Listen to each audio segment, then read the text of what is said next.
로마서 3장 27절에서 31절. 유대인과 이방인 모두의 하나님.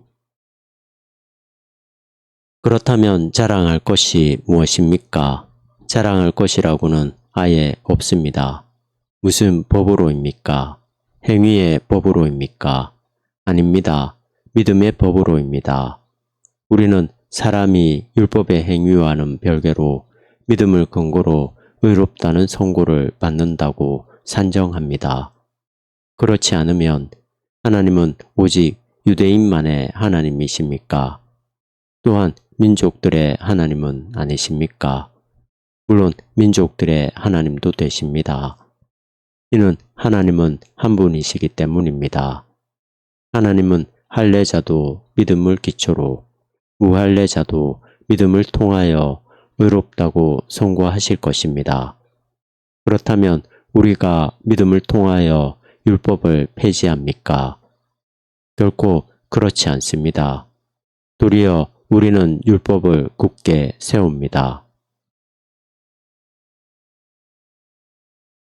영국에서 북미로 혹은 북미에서 영국으로 넘어갈 때 그리스도인들이 혼란스러워하는 것이 하나 있다.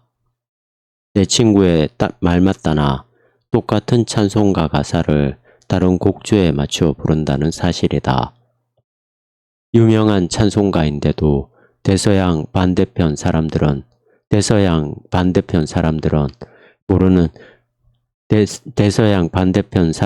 모르는 생판 다른 곡조로 부르는 경우가 많다. 때로는 유명한 곡조에 아주 다른 가사를 넣어 부르기도 한다. 바울이 율법, 유대인의 율법인 토라, 율법이란 개념을 택하여 그것을 다른 곡조에 맞출 때 그와 비슷한 일이 벌어진다. 지금까지 바울과 동시대의 많은 유대인들, 그와 같은 바리새인뿐 아니라 사회사본을 쓴 사람들 같은 다른 집단도 유대인들은 율법을 택하여 그것을 같은 곡조에 맞추어 불렀을 것이다. 하나님은 이스라엘에게 거룩하고 의롭고 선한 율법인 토라를 주셨다. 이스라엘은 토라를 지키라는 요구를 받았다. 그렇게 하는 사람은 하나님이 민족들을 심판하시고 그들의 손에서 이스라엘을 구출하시기 위해 역사 가운데 행하실 때 하나님 백성으로 인정받을 것이다. 미래에 누가 그 정당성을 인정받을지 현재 시점에서 식별하는 방법은 그들이 지금 당장 율법의 행위를 지키는가 하는 것이다. 이것이 바로 현재 그들이 달고 있는 표, 곧 그들이 미래에 그 정당성을 인정받을 것이라는 현재의 표다. 이것이 바로 율법의 행위에 의한 징의 교리인데 사회사본 중 하나에 분명히 제시되어 있다. 종종 특정한 집단들은 특정한 성격의 명령에 대한 본인들의 해석을 포함하여 어떤 행위들을 특별히 강조했다. 그들은 유대인이라면 마땅히 기록된 토라를 지켜야 함을 알고 있다고 당연시하면서 그들이 처한 상황에 따라 토라를 훨씬 더 정확하게 표현한다고 생각하는 율법들을 추가로 만들려고 노력했다. 사람들을 미리 확정하는, 곧 미래에 누가 그 정당성을 인정받을지를 현재 시점에서 생각하는 이런 문제는 늘 유대인에게 국한된 문제였다. 그들은 토라를 소유했으므로 그들만이 토라를 지킬 수 있는 이론적 가능성이 있었다. 개종자, 곧 유대교로 전향한 이방인 회심자들도 포함할 수 있지만 어디까지나 토라의 의무를 다함은 물론 할례를 받아 사실상 유대인이 됨으로써만 가능했다. 더구나 미래의 심판에 앞서 현 시점에서 사람들을 확정하는 문제는 보통 이스라엘 내부에만 국한되었다. 바리새인들과 그 계승자인 랍비들은 자신들의 해석이 유일하게 타당한 해석이라고 생각했다. 물론 이 점에서는 바리새인 사이에서도 의견이 분분했다. 사해사본 저자들은 자신들의 파만이 그리고 율법을 완전하게 지키는 파에 속한 사람들만이 정당성을 인정받을 것이라고 생각했다. 바울은 이 모든 것을 자랑이라고 지칭하면서 복음은 자랑을 배제한다고 선언한다. 그리고 율법이란 주제를 택하여 바울 자신은 물론 그의 동시대인들이 전에는 상상도 못했던 완전히 다른 곡조를 갖다 붙인다. 우리는 어떻게 율법을 성취할 수 있는가? 하나님이 미래의 정당성을 인정하실 사람으로 현재 시점에서 확정된 사람이 누구인지 율법이 어떻게 말해줄 수 있는가? 율법을 행위라는 곡조에 따라 부른다면 그것은 불가능하다. 그러나 율법을 믿음이라는 곡조에 따라 부른다면 가능하다. 이는 많은 독자들과 대부분의 영어 번역본들이 피해가는 이상한 개념으로서 그들은 27절의 법을 체계나 원칙 혹은 비슷한 다른 말로 번역했다. 결국 이는 모종의 새로운 의미로 발전되는데 바울이 전혀 다른 곡조의 찬송을 부르는 것처럼 들리는 엄청난 문제가 발생한다. 바울은 이 편지 후반부, 특히 10장 4에서 9절에서 십자가에 달려 죽으시고 다시 사신 예수님의 복음을 믿는 믿음을 통해 유대인의 율법을 성취한다는 것이 무슨 의미인지 더 자세히 설명할 것이다. 여기서 바울이 이러한 일련의 가정을 하는 것은 자신의 주요 요점으로 서둘러 나아가기 위해서다.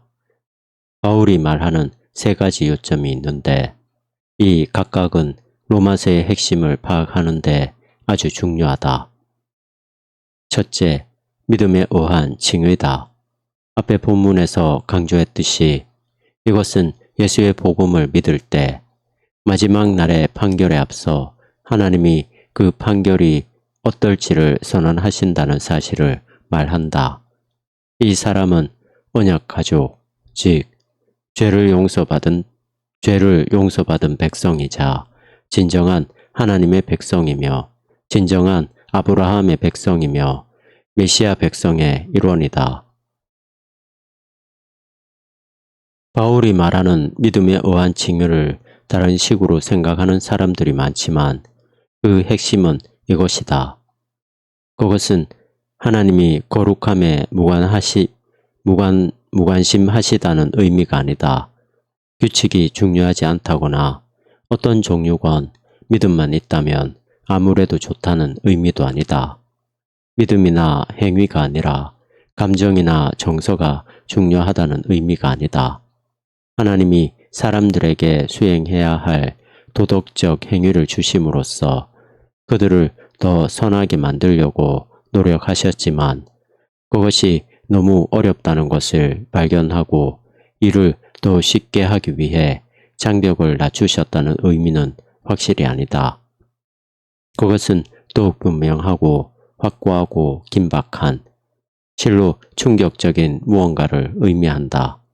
그것은 사람들이 예수님이 주님이시고 하나님이 예수님을 죽은 자 가운데서 살리셨다는 이 특별한 메시지를 믿고 이 일을 행하신 하나님을 신뢰할 때 현재 시점에서 그들이 하나님의 가족에 속한다는 것이 확실하다는 의미다. 이는 그러한 믿음에 어떤 공적이 있기 때문이 아니다. 마치 그러한 믿음이 결국에 가서 하나님의 호의를 얻기 위해 우리가 해야 할 일이라도 되는 것처럼 말이다.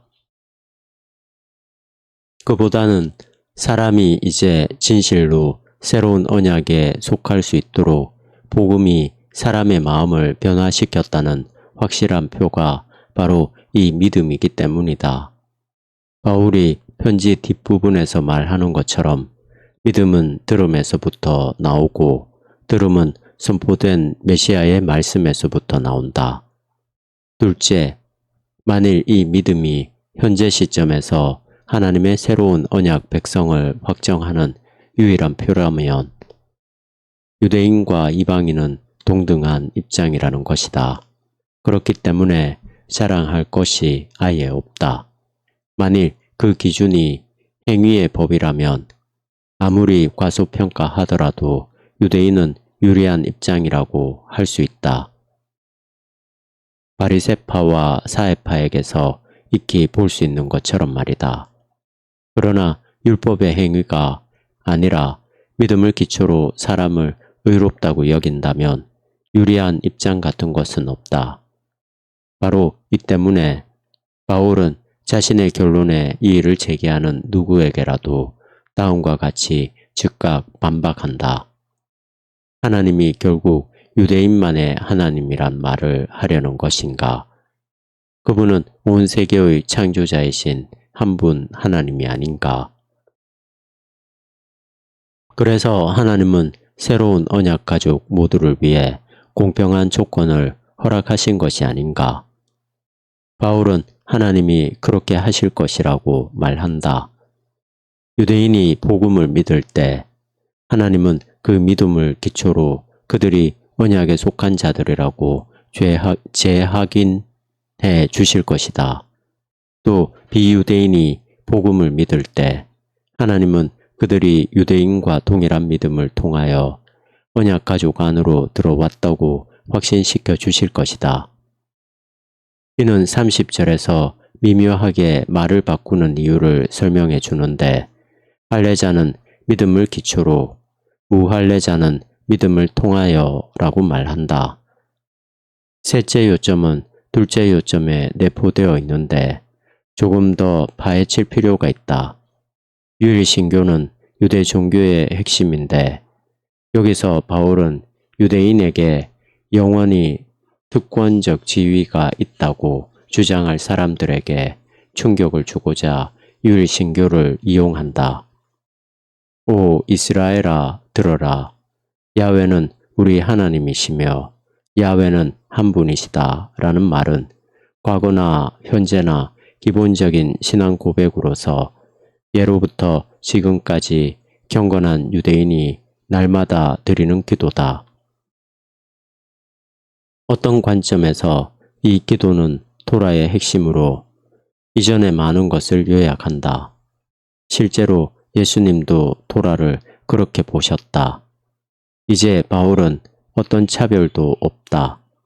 바울은 10장 12절에서 어느 정도 비슷한 주장에 이른다.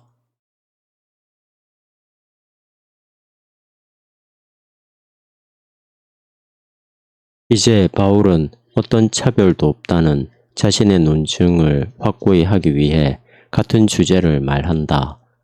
예수님이 이스라엘의 메시아시라면 이제 모든 민족이 하나님의 백성에 속하는 동등한 자격을 얻도록 초대받을 때가 이르렀다. 이는 바울이 자신의 논증을 자신 있게 결론 지을 수 있다는 말이다. 이제 우리는 전혀 다른 찬송을 다 함께 부를 것인가? 우리는 율법을 폐지할 것인가? 물론 아니다.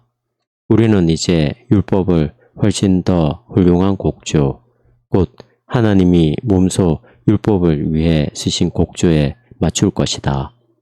율법은 바리새인이나 다른 사람들이 시도했던 방식대로 행위로 완성되기 위한 것이 결코 아니었다. 율법은 언제나 믿음이란 곡조에 맞추어 부르기 위한 것이었다. 사람들은 흔히 바울이 율법에 부정적인 관점을 갖고 있었다고 생각하지만 바울이 로마서를 쓰는 이유 가운데 하나는 그것이 잘못된 생각임을 분명히 하려는 것이다. 율법은 언제나 하나님의 율법이므로 폐지되지 않는다.